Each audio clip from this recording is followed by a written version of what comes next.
나눌 말씀의 제목은 말씀 듣기입니다.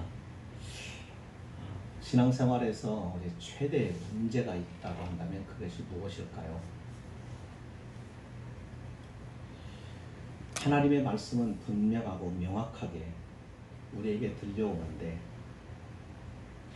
그 말씀의 가르침의 내용도 뜻도 깨닫기는 하는데 그 말씀을 알고도 지속적으로 순종하지 못하는 그런 삶이 가장 큰 문제가 아닐까요?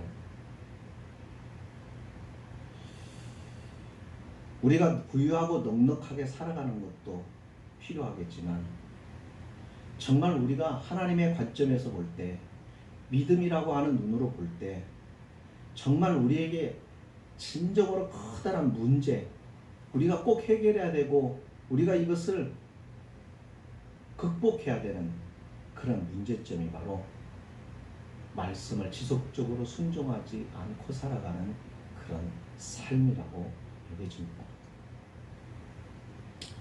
우리가 하나님의 말씀을 진지하게 핵심으로 집중해서 잘 들을 수는 있습니다. 그것이 어려운 것은 아닙니다. 하지만 우리의 실제 생활은 어떻습니까? 우리의 삶에 하나님의 말씀이 하등의 영향을 끼치지 못하고 여전히 우리는 옛 습관대로 옛 모양대로 하나님을 만나기 전에 구원받기 이전의 삶에서 그냥 그대로 머물러 있다고 한다면 이것은 상당히 큰 문제가 되는 것입니다.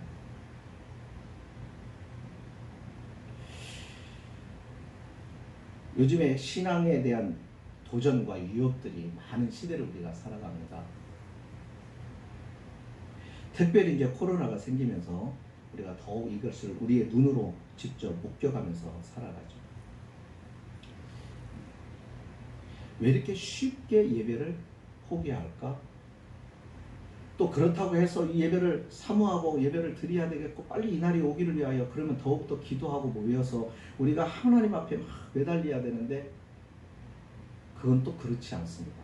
어느덧 너도 나도 할 것 없이 그냥 이 분위기와 환경에 젖어 들어가는 것 같습니다.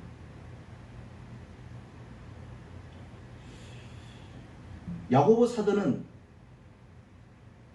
이와 같은 신앙의 문제점을 어떻게 치유해야 하는지를 말씀을 통하여 우리에게 가르쳐 주고 있습니다.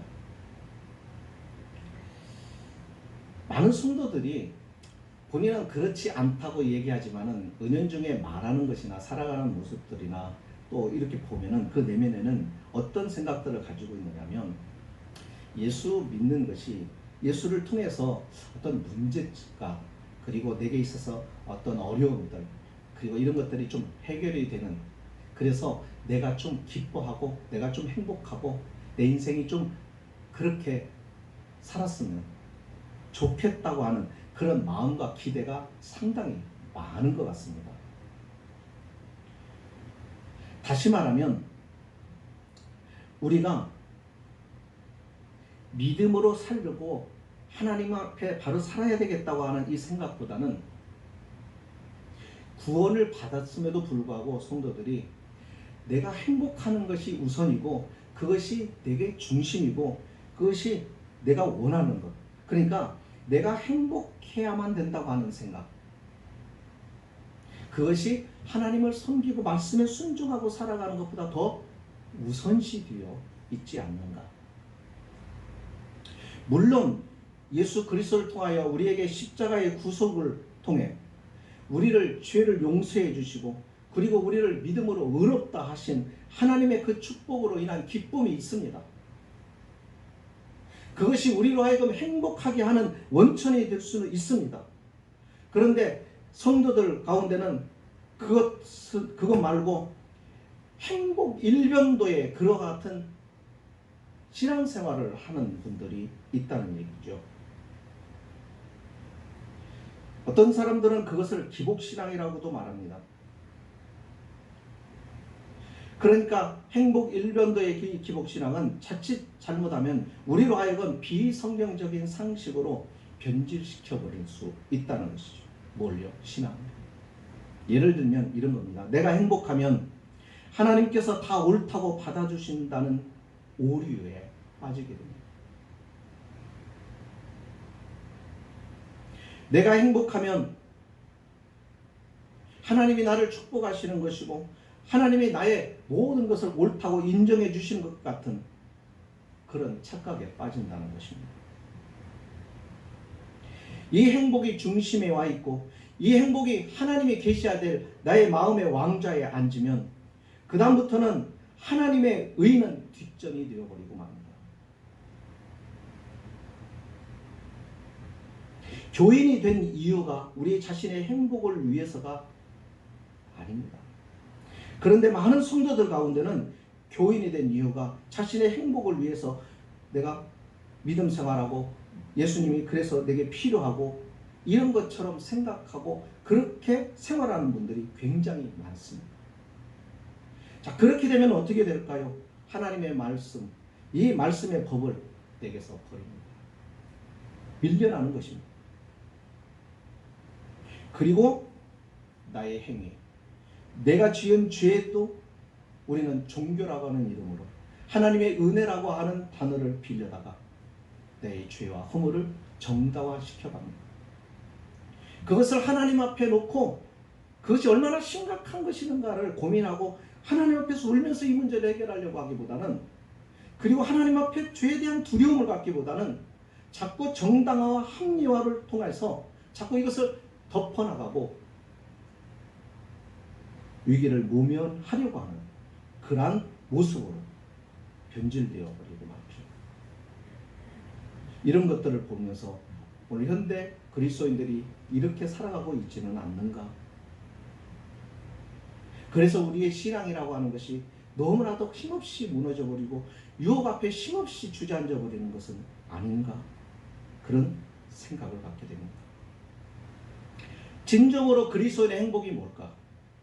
정말 하나님을 믿는 믿음의 사람, 하나님의 백성이 된 우리의 진정한 행복이 뭘까? 이 세상에서 누리는 행복이 뭘까? 물질적인 것일까? 형통한 것일까? 오히려 그것보다는 우리의 행복은 이것이어야 되지 않을까요? 외적인 시련 앞에서, 그리고 우리의 내적으로 찾아오는 수많은 죄의 유혹 앞에서 맞서 싸움으로써 그것을 이기고 거기에서 오는 기쁨을 누리는 것, 이것이 성도가 누리는 진정한 행복 아닐까요? 우리 또한 믿지 않는 사람들처럼 그냥 세상의 부유함에 취하고,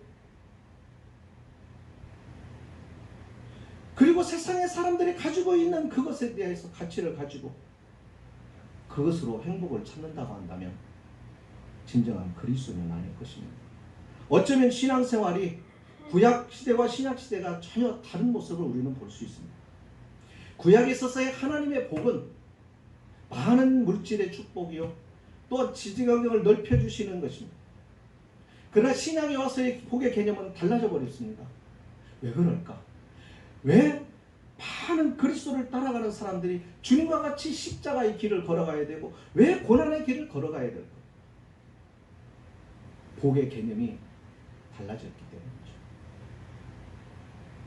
구약의 성도들이 하나님이 주시는 물질을 통해서 또 재산을 통해서 넉넉함과 여유와 편안함을 누렸고 이것이 복이라고 생각했다면 그 모든 것들이 이제는 진정한 복이 아니라 예수 그리스도를 소유했고 예수 그리스도 안에서 하나님이 주시는 것을 맛본 자들은 그것 때문에 여유가 있고 넉넉하고 그래서 자유함을 누리고, 그런 예수 안에서의 자유함의 기쁨이 세상적인 이런 물질적인 것, 이런 육적인 것들을 버릴 수 있고 포기할 수 있는 바로 그 복을 소유했기 때문입니다. 우리가 신앙생활하면서 성도들이 놓치고 있는 것 중에 하나가 뭐냐면, 믿음 생활을 행복하기 위해서 하는 거야. 내가 신앙생활을 통해서 나는 행복을 누리고 싶어. 물론 믿음을 통해서 하나님이 우리에게 기쁨을 주시지 않는 것은 아닙니다. 그러나 우리의 생각은 그게 아니에요. 우리의 행복이 먼저가 아닙니다. 경건이 먼저입니다. 하나님이 나를 어떤 상황에서 구원해 주셨는가? 하나님이 나를 어떤 처지에서 건져 주셨는가? 내가 어떠한 처지와 어떤 상황에 놓여 있는 존재였는가. 그런데 내게 그분이 어떤 은혜와 긍휼을 베풀어 주셨기에 내가 이와 같은 놀라운 지위와 신분을 누리는 하늘에 속한 자로 살게 되었는가에 대한 그 감격이 우리로 하여금 어떻게든지 하나님 앞에 바르게 살아야 되겠다고 하는 그런 믿음의 의욕과 열정이 살아나는 것이, 그것이 첫 번째예요. 그렇게 살아갈 때 여러 가지 환난을 겪게 되고 어려움을 겪게 되고 시련을 맛보게 되지만 그것과 싸우면서 즐거움을 맛보고 그러면서 거기서 진정한 하늘의 기쁨을 경험하는 그러한 성도가 될 때에 그것이 세상이 주는 기쁨이 아닌 하나님으로부터 오는 진정한 행복을 맛보는 믿음의 사람이 아니겠느냐는 것이죠. 그렇다고 한다면 그런 성도들이 오늘 이 시대에 얼마나 이 세상에 살고 있을까? 새 생명을 얻었다는 것이 무엇일까요? 새 생명을 하나님께로부터 얻었으니 모든 우리가 살아가는 여러 가지 문제들이 종식되어 끝나버렸다는 것일까요? 새 생명을 얻었으니까 우리는 이 세상에서 행복을 누리고 행복하게 살아간다는 이런 말일까요? 새 생명을 얻었으니까 그 생명을 통하여서 우리는 새로운 것을 본다는 말 아니겠습니까? 새로운 생명이 누리는 새로운 기쁨을 경험하게 된다는 것 아니겠습니까? 기차가 바른 철로 위를 달리고 있더라도 초과된 짐들을 잔뜩 싣고 운행할 수 있습니다. 이렇듯 나쁜 습관, 불결한 생각, 불경스러운 욕구, 영적인 무지, 제어되지 않는 욕망들이 주께서 우리들의 인생의 철도를 바꾸실 때 열차에서 다 내려지고 다 없어진 것일까요? 그렇지 않습니다. 그때는 몰랐는데 새 생명을 갖고 난 다음부터 그것이 보이기 시작하는 거죠. 불필요한 것들이다, 의미 없는 것들이다, 무가치한 것들이 보여지기 시작하는 거죠. 그러므로 우리가 하나님께서 목적하시는 곳으로 가는 동안 우리는 그 철길에서 전부 하나씩 하나씩 버리는 정리 작업을 하는 것이 신앙생활 아니겠습니까? 그것이 새 생명을 얻은 사람의 모습이 아닐까요? 영적인 성장은 점진적인 성화를 뜻합니다. 점점 변화되어야 점점 그리스도를 닮아가야 이것이 진정한 영적인 성장이 아니겠습니까?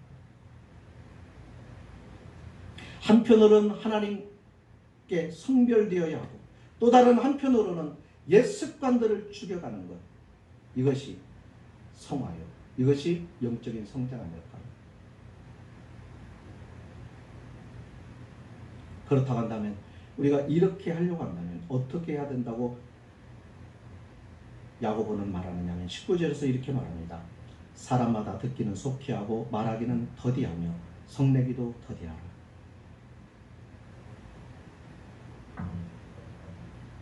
듣기를 속히 하라고 말합니다. 진리의 말씀이 죄인으로 하여금 구원에 이르는 믿음을 갖게 하기 때문입니다. 듣기는 속히 하라는 말은 결국 자신이 배워야 할 사람이라는 것을 말씀해 줍니다. 겸손히 말씀을 인정하는 사람이 되라는 말입니다. 왜 그럴까요? 우리 자신의 무지나 얕은 지식으로 자꾸 내뱉기만 하면 주님의 지혜를 흡수할 수가 없기 때문입니다. 말이 많으면, 말을 많이 하면 자기 말만 하기 때문에 들을 수가 없는 것이죠.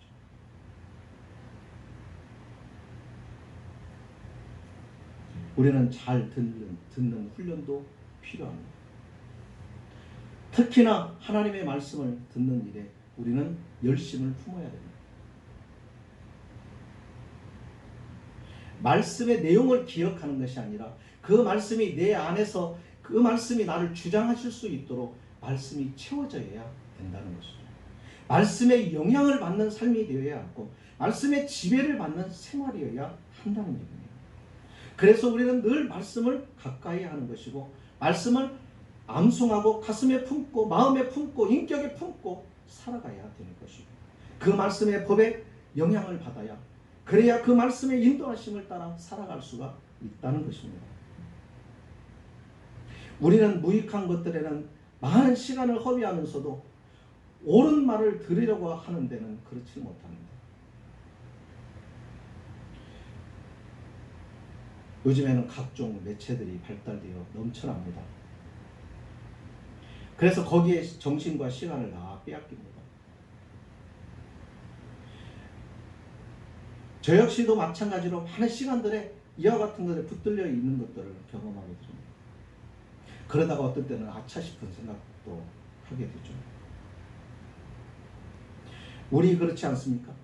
여기에 시선을 빼앗기면 말씀을 읽거나 듣거나 묵상하거나 기도하는 일은 점점 고추장스러운 일이 되어져 버리고 맙니다.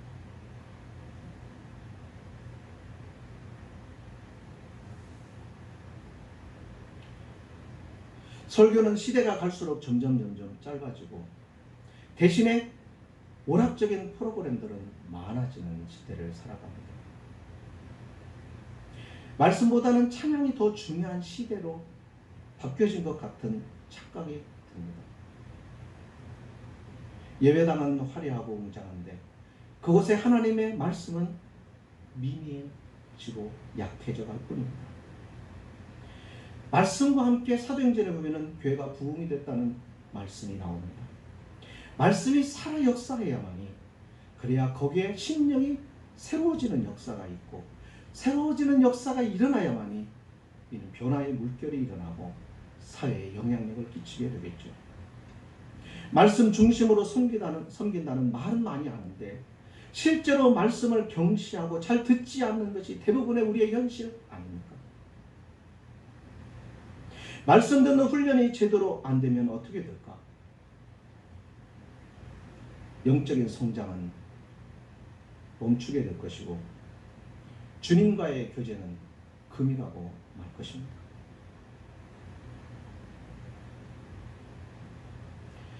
말하기를 더디하라고 하는 것은 말 자체가 나쁘다는 의미가 아닙니다.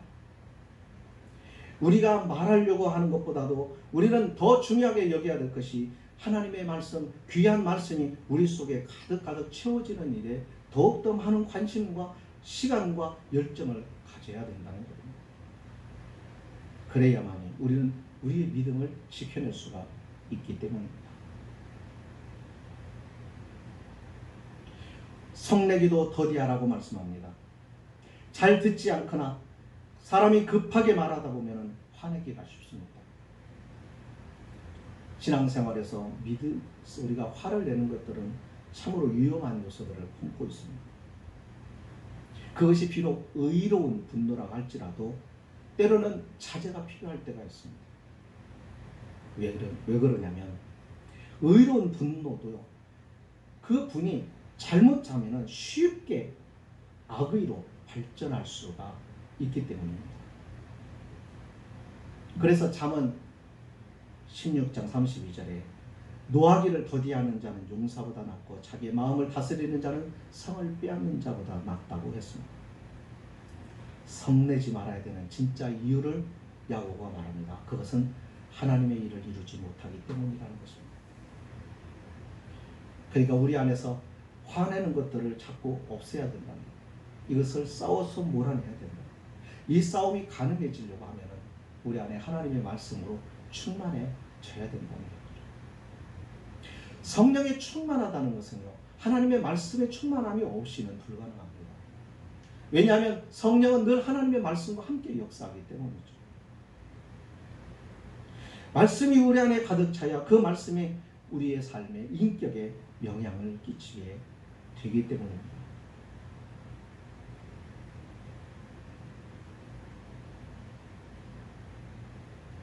성내지 않는 것.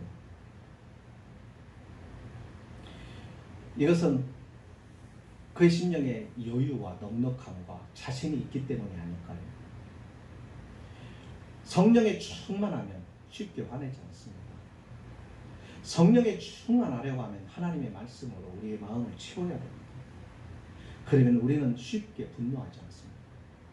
쉽게 우리의 마음이 움직이지 않습니다. 이성을 찾고 중심을 잡고 우리는 바른 생각과 판단을 하게 되는 것이죠. 그러면서 야고보는 말합니다. 21절에서 우리의 영적인 성장을 저해하는 것들을 제거해야 된다고 말하죠. 그러므로 모든 더러운 것과 넘치는 악을 내어버리라고 말합니다. 여기 더러운 것이라고 했습니다. 암처럼 영혼을 파먹는 우리 속에 있는 정욕, 악덕 같은 죄의 오염성을 말합니다. 넘치는 악이라는 것은 우리의 마음속에 제거되어야 될 악이 너무 많다는 것을 말합니다. 그러니까 오늘 우리에게 이 더러운 것이 죄악이 차고 넘쳐난다는 거죠. 왜 차고 넘쳐나갈까? 이것을 자꾸 비우지 않기 때문이죠. 하나님 앞에서 이것을 회개함으로 비워내지 않기 때문에 우리가 살면 사는 만큼, 살아가면 사는 만큼 계속 죄악은 쌓여가기만 하는 것입니다. 그러니까 회개가 없는 삶은 하나님을 만나지 않기 때문에 회개가 없는 것이고, 회개가 없기 때문에 이 죄는 덜어내지를 못하고는 계속 우리 안에 쌓여가고, 이제는 이 죄가 우리의 양심을 마비하고 우리의 신앙을 마비시켜버리고 마는 것입니다.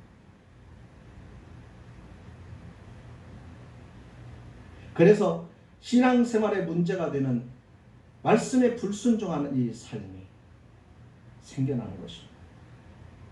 그러니까 이 문제를 해결하려고 하면 먼저 우리 안에 있는 영적 성장을 제어하고 있는 이 죄를 제거하는 일이 급습니다.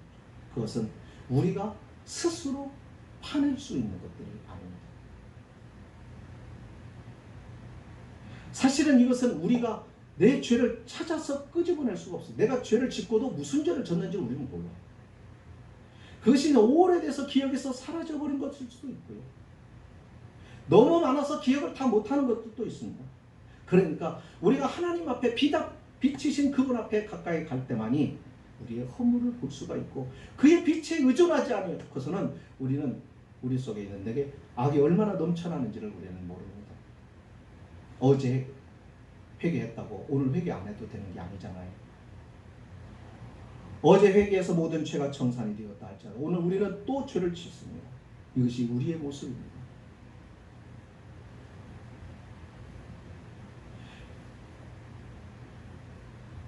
그래서 악의 누룩은 속히 제거되어야 합니다.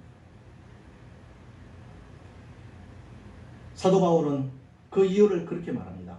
죄에 대하여 너희는 죽은 자요, 그리스도 예수 안에서 하나님에 대하여 너희가 산 자이기 때문에 우리는 악의 누룩을 우리 안에서 제거해야 된다고 말합니다. 누룩은 점점 커집니다. 퍼져나갑니다. 그래서 고린도전서 5장 6절에서 바울이 말합니다. 적은 누룩이 온 덩어리에 퍼지는 것을 알지 못하느냐고. 그러면서 고린도 교회를 향하여 바울이 말합니다. 그런즉 사랑하는 자들아, 이 약속을 가진 우리가 하나님을 두려워하는 가운데서 거룩함을 온전히 이루어 육과 영의 온갖 더러운 것에서 자신을 깨끗하게 하자.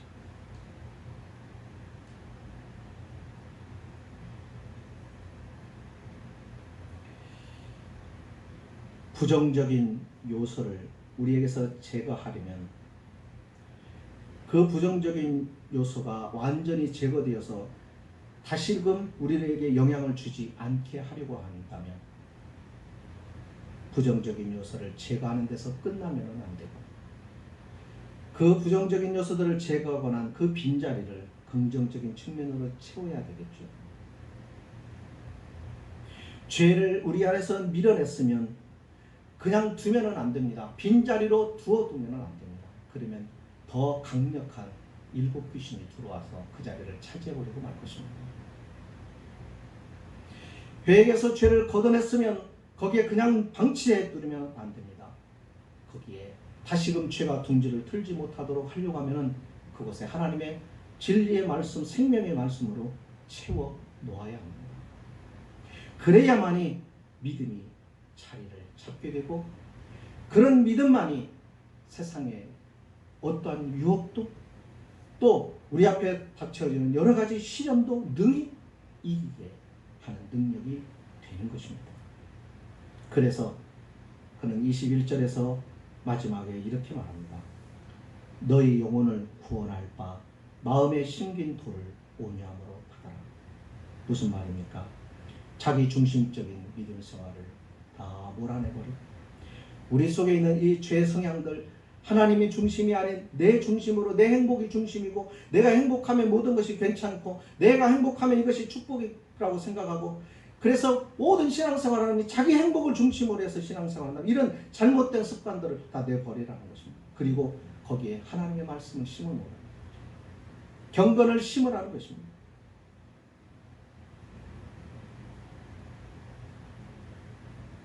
우리가 신앙생활을 실패하는 것 중에 하나가 결정적인 것이 우리의 심령에 하나님의 말씀이 나를 통치하고 나를 지배하도록 하지 않기 때문입니다. 우리가 쉽게 유혹을 받고 믿음이 무너지거나 시련 앞에서 쉽게 좌절해버리고 신앙을 포기해버리거나 불평하고 원망해버리거나 하는 이유는 바로 우리 안에 하나님의 말씀에 깊지를 못하기 때문에 그렇습니다. 이 말씀이 우리 안에서 완전히 나의 마음을 장악하고 우리의 인격을 장악하고 하나님의 말씀이 나를 붙들고 있으면 그 말씀과 함께 성령의 역사와 능력으로 우리를 붙잡으셔서 외부로부터 오는 수많은 시련 앞에서도 절대로 굴하지 않게 되고 또한 우리 안에 내적으로 많은 유혹이 도전이 와도 그 유혹 앞에서 쉽게 쓰러지지 않는 믿음이 견고한 자로 서게 되는 것이죠. 그런데 이것이 가능하지 않고 쉽게 무너진다는 것은 우리 안에 말씀이 없다는 얘기입니다. 실제로 우리의 생활을 보면 우리는 그걸 알 수 있습니다. 우리는 하나님의 말씀을 얼마나 묵상하는가, 하나님의 말씀을 많이 읽으라는 말도 되겠지만 그러나 그 말씀을 되씹어보고 늘 우리가 생활하면서 그 일하면서도 그 말씀을 자꾸 생각하고 삶에 적용하고 내 생활과 내 모든 삶의 모습을 그 말씀 앞에 비춰보고 하는 일들이 우리에게 많이 필요하다는 얘기입니다. 말씀을 듣는다는 것은 그런 것입니다. 그냥 집중해서 듣고 잃어버리는 것이 아니라 열심히 듣고 그 말씀이 나의 무관한 내 생활에 아무런 영향을 주지 않는 것이 아니라 그 말씀이 내게 들어와 나로 하여금 고민하게 하고 그 말씀 때문에 나의 허물이 들춰나므로 그 허물로 인하여 하나님 앞에서 가슴 아파하고 그것으로 인하여 애통해하고 그래서 하나님을 찾고 그것이 진정으로 하나님의 말씀을 듣는 생활이죠. 그렇게 살아갈 때 우리는 모든 것 앞에서 당당하고 자유하고 그리고 넉넉히 이길 수 있는 능력을 가진 성도가 될 줄 믿습니다. 하나님의 이 시대 오늘 우리에게 요구하시는 믿음의 생활은 그런 생활이라고 믿습니다. 기도하시겠습니다. 거룩하신